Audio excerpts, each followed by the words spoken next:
তো এর মধ্যে আপনারা তো থাম্বনেল এবং ব্যানার দেখে হয়তো চিন্তা করছেন যে হঠাৎ আমি কি বললাম যে উম, ছাত্রলীগ মিছিল করছে আর জনগণ সাহায্য করছে। এই কথাটা আসলে আমার না, এই কথাটা পুলিশের মহাপরিদর্শক সাহেবের কথা। আজকে না, এটা গতকাল রাতেই এই কথাটা উনি বলেছেন। এটা হচ্ছে যে আপনার গতকাল দিনের বেলায় আপনারা জানেন যে চট্টগ্রামের জিইসির মোড়ে ওমরগনি এমইএস কলেজের একটা সর্ববৃহৎ মিছিল হয়েছিল, যে মিছিলটা এ যাবৎকালে 2 বছরের ভিতরে সর্বোচ্চ জনসংখ্যার একটা মিছিল। প্রায় 2-3 হাজার ছেলে পেলে ছিল, তারা ব্যাপক মিছিল করেছে। যে মিছিলটা, যেটা আমার পেছনে আপনারা এখন মিছিলটা দেখতে পাচ্ছেন, এখানে অবশ্য বেশ কয়েকটা মিছিলই আপনারা দেখতে পারবেন ছোট ছোট করে। এই মিছিল গুলো হচ্ছিল। তো এই মিছিলগুলো হওয়ার পরে সাথে সাথে সারা চট্টগ্রামে আপনার রেড অ্যালার্টের মতো জারি হয়ে যায়। হ্যাঁ, এটা কিভাবে সম্ভব? কারণ চট্টগ্রাম শহরের প্রাণকেন্দ্র যদি বলি আমরা, নিউ মার্কেট মোড়, নিউ মার্কেট মোড়ের চেয়ে আরো বেশি জমজমাট হচ্ছে যে আপনার 16-2 নম্বর গেট থেকে জিএসির মোড়। সার্বক্ষণিক দুই পাশে হাজার হাজার পাবলিক এমনি থাকে, মার্কেট, অফিস, আদালত সব। ওই জায়গায় দিনের বেলা এই সাহস নিয়ে ব্যানার ধরে ওমর গনি এমইএস কলেজ লেখাই মিছিল। তবে ছোট ভাই যারা আছেন, যারা 20, 25, 30 বছর বয়স, তারাও হয়তো অনেকেই ওমরগনি এমএস কলেজ কি জিনিস দেখেন নাই। চট্টগ্রাম শহরের ওমরগনি এমএস কলেজ এমন একটা সময় এমন ছিল যে সারা চট্টগ্রামের সমস্ত পুলিশ এবং বিজিবি দিয়ে ঘেরাও করে কলেজের ভেতরে ঢুকতে পারে নাই। ছাত্রলীগ এত শক্তিশালী ছিল বিএনপির আমলে। বিএনপির আমলে এসি ডিসি সব আয়না দাঁড় করাই দিছে, ঢুকতে পারে নাই। এত শক্তিশালী অবস্থান ওমরগনি এমএস কলেজে ছাত্রলীগের ছিল। তেমনি সিটি কলেজ ছিল, ইসলামিয়া কলেজ ছিল, কমার্স কলেজ ছিল। শহরের মধ্যে ম্যাক্সিমাম কলেজগুলোই ছাত্রলীগ সমর্থক, ছাত্রলীগের হাতেই ছিল। শিক্ষার সুষ্ঠু পরিবেশ ছিল, পড়ালেখা করতো, স্টুডেন্ট ওখানে ভর্তি হতে নেই, এবং সাংস্কৃতিক অনুষ্ঠান সবকিছু ওখানে চলতো। সুতরাং এটা সেই ওমরগনি এমএস কলেজ। আমি অবাক হইনি আজকে এই হাজার খানিক ছেলেরা যখন ওমরগনি এমএস কলেজের মিছিল করছে। আমি অবাক হইনি, তবে আমি একটু ব্যথিত হয়েছি যে এই মিছিলে তো আরো বড় হওয়ার কথা ছিল। 10 থেকে 15 হাজার ছেলে পেলের মিছিল হওয়ার কথা ছিল, কারণ এটা ওমরগনি এমইএস কলেজ বলে কথা। এটা একটা বিশাল ইমেজ আছে এই কলেজ ছাত্রলীগের। এই কলেজের আশপাশের এরিয়া সবগুলো আওয়ামী লীগ ছাত্রলীগ সমর্থন করে এরকম পরিবারগুলো থাকে এইখানে। কারণ এখানে কোনো চাঁদাবাজি কোনো কিছুই হইতো না, যার কারণে এটার এত পপুলারিটি ছিল। তো সেই কলেজ আজকে মিছিল করেছে, এরপর আনোয়ারায় মিছিল করেছে। এরপরে আপনারা জানেন যে আমাদের নেতা যখন জানাজা হলো, এরপর ওখানে মিছিল হয়েছে। তাহলে সারা দেশে প্রায় 10-12টা মিছিল হয়ে গেছে আজকে একদিনে। এর জন্যই সন্ধ্যার পরে নাকি 9টার দিকে জরুরি বৈঠক বসে, সেখানে ঢাকা ডিভিশন, চিটং ডিভিশন, রাজশাহী, খুলনা সব ডিভিশনের পুলিশ পুলিশ প্রধানরা আপনার অনলাইনে যুক্ত হয়েছিলেন, এবং পুলিশের মহাপরিদর্শকও যুক্ত হয়েছে। সেখানে সমস্ত পুলিশ অফিসাররা বলছিলেন যে স্যার, এখানে আসলে কি করা যাবে? ছাত্রলীগ মিছিল করতেছে কিন্তু পাবলিক, আম জনগণ ওদের হেল্প করতেছে। তো এইভাবে যদি জনসাধারণ হেল্প করে তাহলে এটাকে তো ঠেকানোর সমস্যা। তা জনগণ কিভাবে কয়, স্যার দেখেন, আপনার আমাদের কাছে বেশ কিছু ভিডিও ফুটেজ দেখেন, এই ছাত্রলীগের ছেলেরা মিছিল করার পরে হঠাৎ করে কোত্থেকে টেম্পো আসতেছে, ট্যাক্সি আসতেছে, সিএনজি আসতেছে, বাস ড্রাইভার, ট্রাক ড্রাইভার, এর আস্তে গাড়ি থামাইতেছে, 2-4 জন করে উঠাইতেছে, ভাইগে চলে যেতেছে, স্যার এদিকে ওদিক চলে যেতেছে, আমরা ধরতে পারতেছি না। এটা পুলিশ প্রশাসন বলতেছে। তবে এতদিন আমরা যেটা বলতেছিলাম যে মিছিল আমরা করি বা আমরা যাই করি, বাংলাদেশের আম জনগণ শেখ হাসিনাকে চাচ্ছে, ফেরত আনতে চাচ্ছে, শেখ হাসিনাকে চাচ্ছে। তারা বুঝে গেছে যে শেখ হাসিনাই আপনজন, এখানে অন্য আর কিছু নাই। যার কারণে এখনই যখন ছাত্রলীগ, আওয়ামী লীগ বা যুবলীগ যে কোনো জায়গায় মিছিল করে, তখন আপনার 20 জন, কিন্তু রাস্তার আশপাশ থেকে আরো 50 জন এসে তালি বাজানো শুরু করে। ওরাও আপনাদের মিছিলে যোগ দেয়।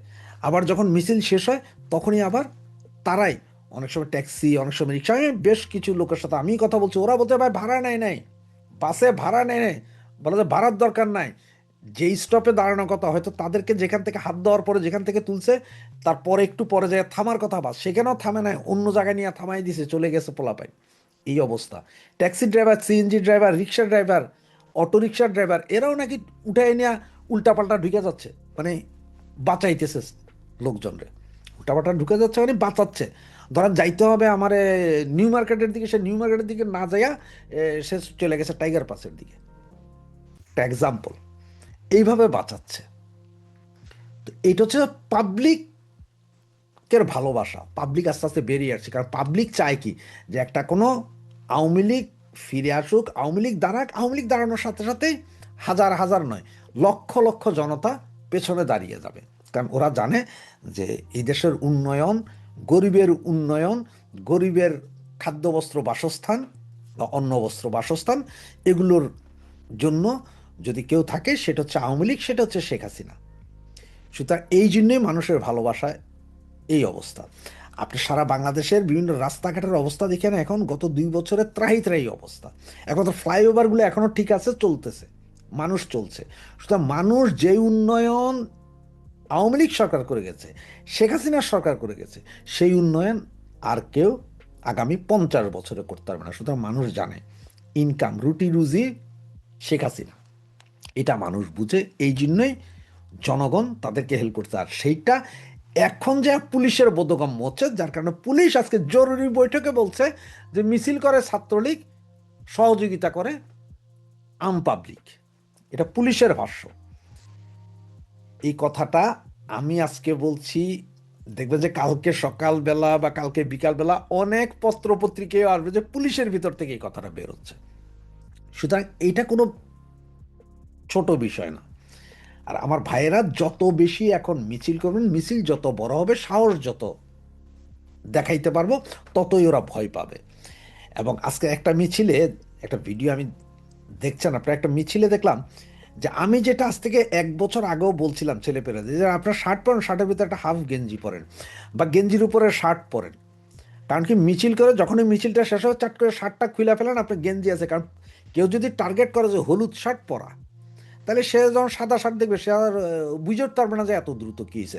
আজকে সেম কাজটা করছে। নেক্সট টাইম এই কাজটা যত দ্রুত করবেন তত ভালো। নেক্সট টাইম আরেকটা কাজ করতে হবে, প্যান্টের ভিতরে লুঙ্গি পরে রাখতে হবে, আন্ডারওয়্যার পরার দরকার নাই। লুঙ্গি লুঙ্গি চাট করে প্যান্ট খুললেই তো আপনি লুঙ্গি পরা ব্যক্তি। পলিথিন এটা রাখেন পকেটে, পলিথিনের ভিতরে প্যান্ট ঢুকে ফেলাইলেন, হাইটটা চলে গেলেন গা, কোনো সমস্যা নেই, কেউ দেখতো না, কেউ বুঝতো না। এগুলো হচ্ছে টেকনিক, কিভাবে মিছিল।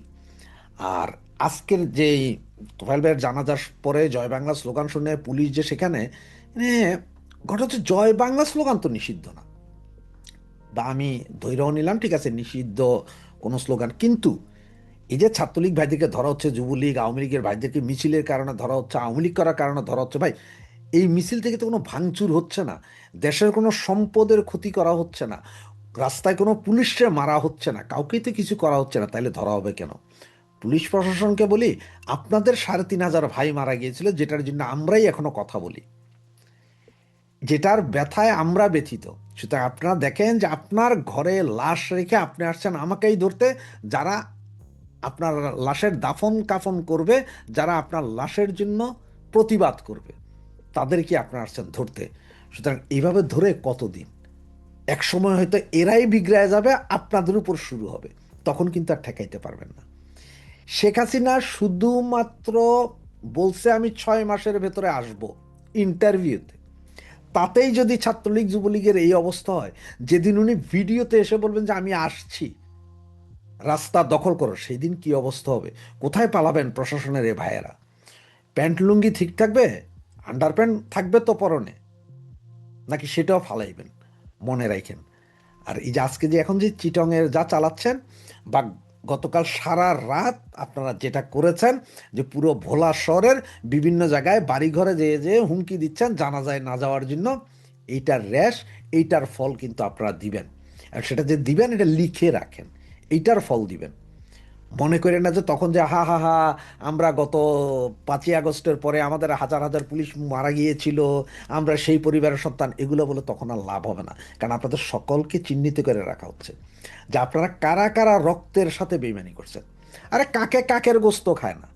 আর আপনারা আপনাদের ভাইদের যারা মারছে তাদের সহযোগিতা করতেছেন, তাদের সহযোগিতা। কি হয়, চান্স দেন মিছিল করুক চলে যাক, পরে যে কোয়েন যে পাই না। আপনাদের কাছে তো আইনের বহু ধারা আছে, এর আগে অনেক কিছু করছেন না, এখন পারেন না কেন? সুতরাং একটু সাবধান হন।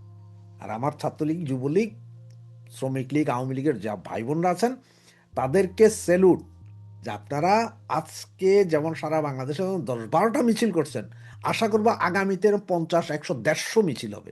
তবে মিছিলের জনসংখ্যা আরও বাড়বে, মিছিলে আরও বেশি টেকনিক অ্যাপ্লাই করেন, যত বেশি টেকনিক তত বেশি উইন। আর একটা কথা মনে রাখেন, love and war, nothing is fair. ভালোবাসা এবং যুদ্ধে কোনো কিছুই বৈধ না, অবৈধ না, সবই বৈধ। ভালোবাসা এবং যুদ্ধে সব কিছুই বৈধ, এটা বৈধতা আছে। আপনার ভালোবাসতে গেলে যেমন চুরি করে যাইতে হয়, দেখতে হয় আশপাশে, যুদ্ধের সময়ও কে আপন কে পর ওইটা দেখা যায় না, মাইরা দিতে হয় যে আহা হা ওর সাথে আমার প্রেম আছে কিন্তু আপনার শত্রু এখন, মাইরা দিতে হয়। সুতরাং কোনো আইন মানে না। সুতরাং আমরা এখন যুদ্ধ অবস্থায় আছি, সব কিছু চিন্তা করেন। হ্যাঁ, এখনো আমরা শান্ত আছি, ঠান্ডা আছি, মিছিল করছি, মিটিং করছি, জনসভা করে ফেলতে পারবে যে কোনো সময়। এতটুকুই এই মুহূর্তে। কিন্তু পুলিশ প্রশাসন এবং পুলিশ বাহিনীকে বলবো, খেপাইয়েন না। পাগল খেপাইলে বিপদ আপনাদেরই হবে, বিপদটা আপনাদেরই হবে, আর সেই বিপদটা হবে আরো বেশি ক্ষতিকারক। তোফায়েল আহমেদ, তোফায়েল আহমেদ একটা নামেই তার ইতিহাস। বঙ্গবন্ধুর সহচর হিসেবে বর্ণাঢ্য, তার তার জীবনটাই হচ্ছে বর্ণাঢ্য। ছাত্র জীবন বলেন, রাজনৈতিক জীবন বলেন, বর্ষিয়ান রাজনীতিক বলেন, আর ছাত্র তোফায়েল আহমেদ, ছাত্র নেতা তোফায়েল আহমেদ বলেন, আর বর্ষিয়ান রাজনীতিবিদ তোফায়েল আহমেদ বলেন। মানে কোনটাকে আপনি ফেলে দিবেন, কোনটাকে ধরবেন? মানে তাকে নিয়ে আমরা আলোচনা করলে বা তাকে সম্মান দিলে বরং আমরাই ঋদ্ধ হব, আমরাই সম্মানিত হব। তাকে আপনি একটা গুরুত্বপূর্ণ প্রশ্ন নিয়ে এসেছেন, যেটা আমাদের বাংলাদেশের জন্য অপ্রিয় হলেও সত্য। একজন মুক্তিযোদ্ধা, বিএনপির কোন লোক বিবৃতি দেয় নাই। জামাতে তো প্রশ্ন আসে তারা বিবৃতি দিলে কি না দিলে কি, সেটা আলাদা বিষয়, কারণ তারা তো মুক্তিযুদ্ধের বিরুদ্ধে, তারা বিবৃতি দিলেও তো আমাদের কিছু যায় আসে না। কিন্তু বিএনপির বা অন্য কোনো দলের আপনি দেখেন একটা বিবৃতি পর্যন্ত দেয় নাই। এটা আমাদের কিন্তু জাতীয় রাজনীতিতে সৌহার্দ্যের দৈন্যতা, আমাদের নীচতা প্রকাশ পায়। বাংলাদেশের ইতিহাস, আপনি যত বড় রাজনীতিবিদ হন, তোফায়েল আহমেদ 9 বারের এমপি, মন্ত্রী ছিলেন, উপদেষ্টা ছিলেন, একটি বড় দলের একটি সরকারের তিনি উপদেষ্টা ছিলেন। তার চাইতে বড় কথা, তিনি একজন বীর মুক্তিযোদ্ধা, বঙ্গবন্ধুর সহচর। যিনি বঙ্গবন্ধুর সহচর হন, এমপি তো মন্ত্রিত্ব দিলেই কি না দিলেই কি, তিনি তো ইতিহাসের অংশ হয়ে গেছেন। একজন ব্যক্তি, আমি কালকে মন্ত্রী হয়ে যেতে পারি, মামুন ভাইকে কালকে মন্ত্রী বানালেন, আপনাকে কালকে মন্ত্রী বানানো হলো, আমরা হয়তো সরকারের অংশ হব, ইতিহাসের অংশ হবো না। কিন্তু তোফায়েল আহমেদ, তিনি যদি 9 বার এমপি নাও হতেন, তিনি কিন্তু ইতিহাসের অংশ। যেটা আমাদের সৈয়দ সাহেব বললেন, যে বঙ্গবন্ধুর সাথে একেবারেই সহযোগ। আপনারা যেমন তাকে কাছ থেকে চিনেন, আমার হয়তো সেই সুযোগ হয়নি, কারণ আমার অত কাছে যাওয়ার সুযোগ হয়নি তার। আমি রাজ্জাক ভাই পর্যন্ত গিয়েছিলাম, তার কাছে যেতে পেরেছি, যদি তাকে ভাই বলে, সে তো আমার অনেক সিনিয়র। তারপর যে বললেন যে বাপেও ভাই বলে, আমরাও ভাই বলি, বিষয়টা এরকম। সেই হিসেবে আমরা আব্দুর রাজ্জাক সাহেবের কাছে যেতে পেরেছিলাম, সেটা আলাদা প্রসঙ্গ। তোফায়েল আহমেদ, তিনি ছাত্র রাজনীতিরও কিংবদন্তি, তিনি বাংলাদেশের মুক্তিযুদ্ধের ইতিহাসেরও কিংবদন্তি। তাকে আপনি হেয় করতে পারবেন না। আপনি তাকে সেলুট দিলেন কি দিলেন না, আপনি তাকে সম্মান দিলেন কি দিলেন না, এতে তার কিছু যায় আসে না। এতে আমরা যারা দেব না তাদের যায় আসে। কারণ ইতিহাস এভাবেই লেখা হবে যে যেই দেশে যে বাংলাদেশ সৃষ্টি করেছিল তার সহচর ছিলেন তোফায়েল আহমেদ, তাকে আজকে মামলা নিয়ে তাকে মৃত্যুবরণ করতে হবে। এটা আমাদের জন্য জাতীয় লজ্জা। তার সম্পর্কে অনেকেই দেখি অনেক কথা বলে। আওয়ামী লীগের ভিতর আপনি যেটা শিরোনাম দিয়েছেন যে অভিমানী তোফায়েল আহমেদ, যে তার অভিমান করা, আমি মনে করি না তিনি অভিমান করেছিলেন। কারণ একটা মানুষ 9 বার এমপি হয়েছেন, মন্ত্রী হয়েছেন, উপদেষ্টা হয়েছেন, তার আর পাওয়ার চাওয়ার কি আছে, থাকার কথা ছিল না। তাই আমি মনে করি না যে তিনি খুব একটা অভিমান করেছিলেন, কারণ রাজনীতিতে কিছু ছন্দপতন ঘটতে পারে, তার বয়সও হয়েছিল। আর তিনি অবশ্যই আওয়ামী লীগের প্রতি নিবেদিত থাকাটাই স্বাভাবিক, এবং তিনি আওয়ামী লীগের প্রতি নিবেদিত যদি না হতেন, সেটাই অস্বাভাবিক হতো, আমরা বিস্মিত হতো। বঙ্গবন্ধু সহচর হিসেবে মুক্তিযুদ্ধে তার যে অবদান, বঙ্গবন্ধুকে সাধারণ জনগণের, ছাত্র জনতার পক্ষ থেকে তিনি বঙ্গবন্ধু উপাধি দিয়েছেন, আরেক ইতিহাস তিনি হয়ে গেছেন। বঙ্গবন্ধুর নামে যেমন একটা ইতিহাস হয়েছে, তেমনি সেই নাম ঘোষণা করে তিনি ইতিহাস হয়ে গেছেন। তিনি একজন সংগঠক ছিলেন মুক্তিযুদ্ধের। তাকে আমরা যদি মূল্যায়ন না করি, তার কি যায় আসে? তার কিছুই যায় আসবে না। আমাদের দুর্ভাগ্য যে আমাদের ভারতের দিকে তাকান, সেখানে তারা বিজেপির সাথে কংগ্রেসের সরাসরি বিরোধ, আদর্শগত বিরোধ, রাজনৈতিক ভাবে বিরোধ, সরকার বেসরকারি যখন যে অবস্থান থাকে সব সময় তাদের বিরোধ। কিন্তু আপনি দেখবেন করমচাঁদ মহাত্মা গান্ধীর যখন জন্মদিন পালন করে, মৃত্যু দিবস পালন করে, তারা সেটা তখন ওই মুহূর্তে বিতর্ক করে না। বিতর্ক তারা করে যেখানে বিতর্ক করার করে, কিন্তু যেখানে সম্মান দেওয়ার সেখানে তারা দেয়। এটা হচ্ছে গণতন্ত্র। কিন্তু আমাদের এখানে আপনি আমার দলের না মানে আপনার সবকিছু অস্বীকার, আবার আপনি আমার দলের মানে আপনার যে যোগ্যতা নাই তা নিয়েও আমি বাড়াবাড়ি করি। এটা হচ্ছে আমাদের রাজনৈতিক সংস্কৃতি। এটা সংস্কৃতি বললে ভুল হবে, এটা রাজনৈতিক অপসংস্কৃতি। এর থেকে আমাদের বের হয়ে আসতে হবে। আমি অবাক হয়ে গেছি যে বিএনপির মধ্যে যারা মুক্তিযুদ্ধ আছে, একজনের বিবৃতি দেন নাই, শোক প্রকাশ করেন নাই। এটা ভদ্রতার মধ্যে পড়ে না, এটা কোনো ভদ্রতার মধ্যেই পড়ে না। তিনি আওয়ামী লীগ করেন না বিএনপি করেন, তিনি বাংলাদেশের 9 বারের এমপি, মন্ত্রী, উপদেষ্টা, মুক্তিযুদ্ধের তিনি সংগঠক। তার মৃত্যুতে শোক প্রকাশ করতে ভয় পায় কি কারণে? কিন্তু আমরা দেখলাম যে পাকিস্তানের কোন জেনারেল মারা যায়, তাদের জন্য বাংলাদেশ থেকে রাষ্ট্রীয়ভাবে শোক প্রকাশ করা হয়। আমরা এও দেখলাম যে বাংলাদেশে জামাতের জন্য, স্বাধীনতা বিরোধীর জন্য সংসদে শোক প্রস্তাব পাশ করা হয়েছে। আমরা দেখেছি এই সেই বাংলাদেশ। কি বিচিত্র, মানে ভাবতেই অবাক লাগে কোন দেশে বাস করি আমরা। উপর দিকে থুতু দিলে কিন্তু নিজের কাঁধেই পড়ে, এটা বাংলাদেশের রাজনীতিবিদেরা ভুলে গেছে। আপনি যদি আপনার প্রতিপক্ষকে সম্মান না দেন, আপনাকেও তো সম্মান দিবে না। তাহলে বিষয়টা কি দাঁড়ালো রাজনীতিতে? যাই হোক, আমি ওই বিষয়ে আর যাচ্ছি না। তাকে নিয়ে আপনি আলোচনা, তাকে নিয়ে বইয়ের পর বই লিখতে পারবেন। আপনারা যারা দেখেছেন তারা তো লিখতে পারবেন, আমরা যার সম্পর্কে পড়েছি আমরাও লিখতে পারবো। এত বড় বর্ণাঢ্য জীবন তাকে নিয়ে গ্রন্থ রচনা করেন না। সেই তোফায়েল আহমদকে নিয়ে যখন বিবৃতি দেন সরকার, সরকারি লোক, কেউ বলতে পারতো, ব্যক্তিগত ভাবেও তো কিছু বলতে পারতো, যেখানে কোথাকার কোন হাদি তাকে নিয়ে বাংলাদেশ তোলপার হয়ে যায়, কোথাকার কোন আবু সাইদ তাকে নিয়ে তোলপার হয়ে যায়, তোফায়েল আহমদের নাম নিতে আমাদের বাংলাদেশের রাজনীতিবিদেরা মুখে ব্যথা পায়। যাই হোক, এটার ক্রিয়া প্রতিক্রিয়া সবই আছে, এটা ঠিক না, এটা থেকে বের হয়ে আসতে হবে। চিটাগাং এর মন্ত্রীর যে পাহাড়ের যে মন্ত্রীর কথা বললেন, আপনি ঠিকই বলেছেন যে সেখানে 3টা আলোচনায় শোনা যায়, দলীয় দ্বন্দ্ব, ক্ষমতার দ্বন্দ্ব, সরকারের সাথে বিরোধ, মতবিরোধ, এমনকি প্রশাসক নিয়োগ, এগুলো নিয়ে তাদের মধ্যে দ্বন্দ্ব হয়েছে। এই দ্বন্দ্বের প্রতিক্রিয়া তার পদত্যাগপত্র এখনো গ্রহণ করা হয়েছে কিনা আমি জানি না। শুনেছি আবার তাকে ফিরিয়ে আনা হতে পারে। এক পক্ষ তার পক্ষে বলতেছে, আরেক পক্ষ অনড় তাকে পদত্যাগ করানোর জন্য। কারো কারো কাছে শুনেছি আমি ব্যক্তিগতভাবে, এটা পত্রিকায় আসেন, ব্যক্তিগতভাবে শুনেছি আসলেই সেখানে পাহাড়ের সমস্যা হচ্ছে, তাই তিনি পদত্যাগ করতে চাচ্ছেন। আমি সবাই জানি যে কোনো নেতা বা কোনো মন্ত্রী যখন পদত্যাগ করে, তার শারীরিক কারণ লেখে, ইত্যাদি ইত্যাদি, বা বিভিন্ন কারণ লেখে, কিন্তু তারা আসল কারণটা বলে না। কিন্তু সমাজদার গেলে ইশারা বিকাপি। একটা সরকার 100 দিন পার হয়নি, তার মধ্যে একটি মন্ত্রীর পদত্যাগ, দালমে কুস্তক আলা হায়, একটা না একটা কিছু তো সেখানে ঘটতেছে।